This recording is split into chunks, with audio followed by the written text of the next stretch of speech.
Hello everyone, welcome back to the garden. It's July 19th, 2020. It's a Sunday, and we got some strong thunderstorms about to come through today, so our garlic is ready and we want to get it harvested before it rains. You always want to make sure that you do this when the ground is dry and the garlic is dry. The drier it is, the longer it's going to store for you. So all that's really involved, it's pretty simple, is you just grab a garlic, rock it back and forth a little, and pop it out. It's a nice looking garlic right there. Garlic's a great thing to grow. It's pretty much pest free, very low maintenance. We planted these back in October of 2019. Look at the cloves on that thing. It's delicious, it's easy, pests don't bother it. So it's a great crop. So we're gonna go ahead and pull all these and then we'll show you what we end up with.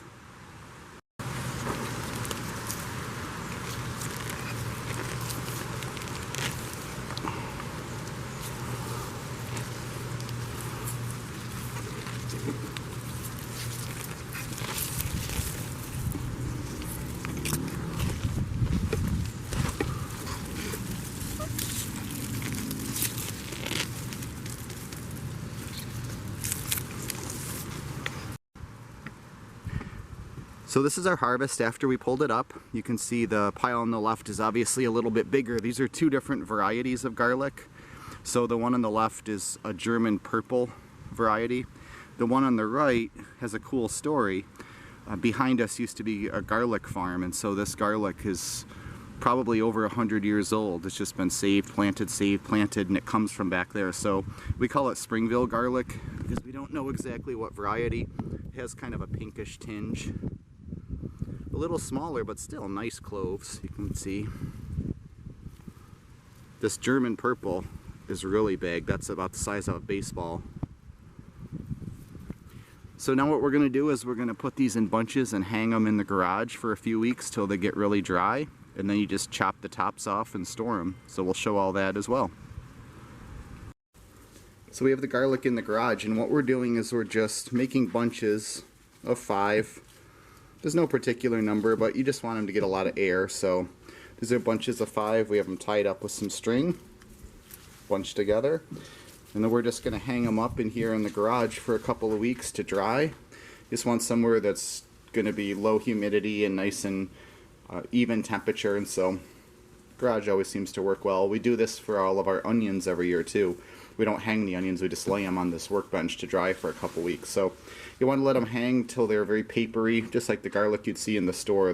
All the skin here will get very dry and very flaky, and then basically you just chop the heads off right here, and then that's the part that you store. All the greens, of course, are going to dry up and get crispy. You just discard those. So we're going to do this. We'll get these bunches and then we'll show them hung up.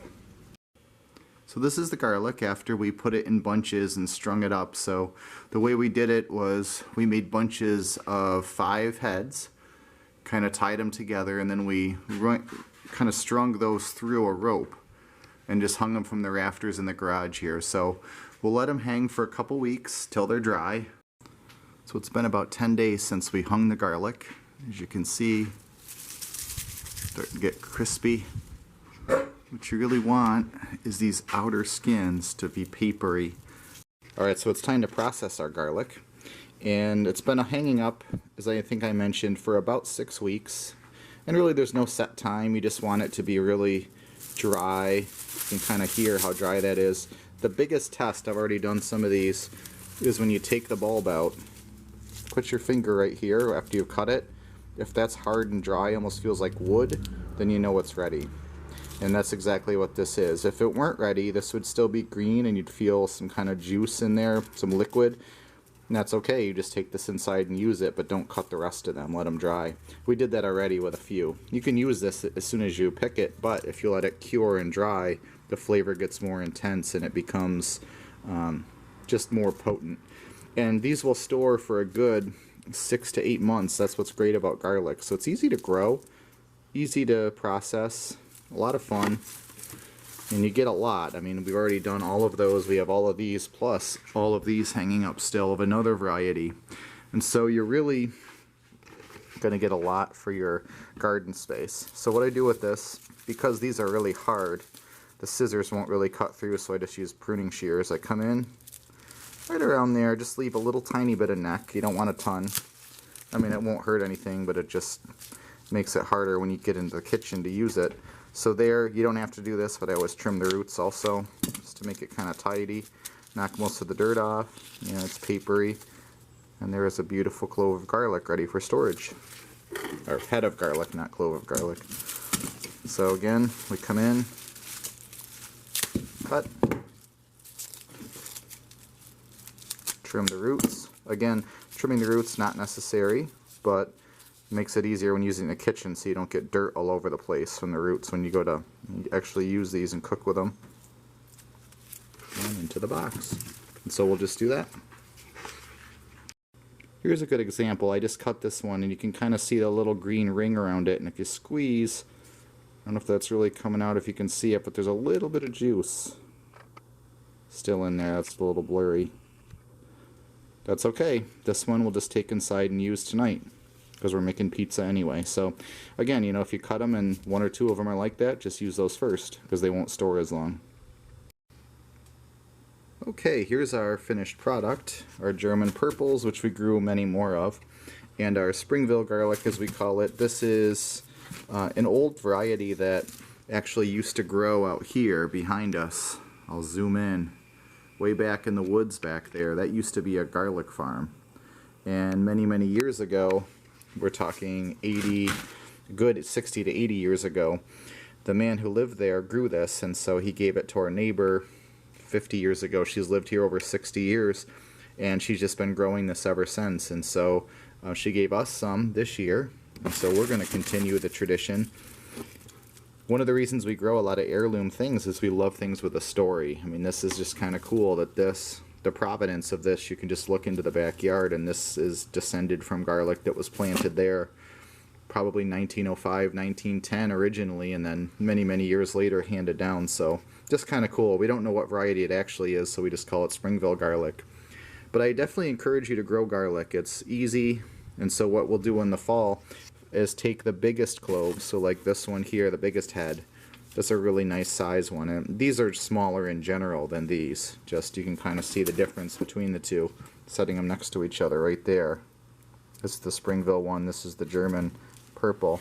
What you want to do in the fall, right around Halloween, is you want to take your biggest heads. So we'll save this one, we'll save a few others, and these are the cloves you'll plant for garlic next year. This is your seed garlic right here. You can go buy seed garlic. All you're going to get is this, basically. And so what you want to do when you have a good variety is just save some back. The bigger the clove, the bigger the head the clove is going to make. So this is a really nice one to plant this fall. So we'll save 3 or 4 because you have to realize each clove inside of here will create one head. And so that's the multiplier effect. So this probably has 6, well, you can kind of feel 1, 2, 3, maybe 6, 7 cloves inside of it, nice big fat ones. So this will make 6 to 7 heads of garlic. So you just kind of do the math and think, okay, right here what we have between all these is about 65 heads. We harvested a few and ate them already. So this is a good amount for us to last a good year or so.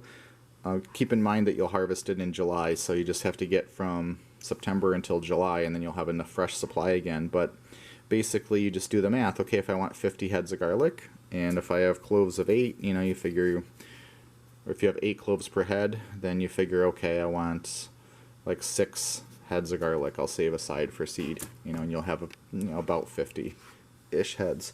So that's all there really is to it. That's the whole process. These are going to go downstairs. I just kind of loosely close these boxes.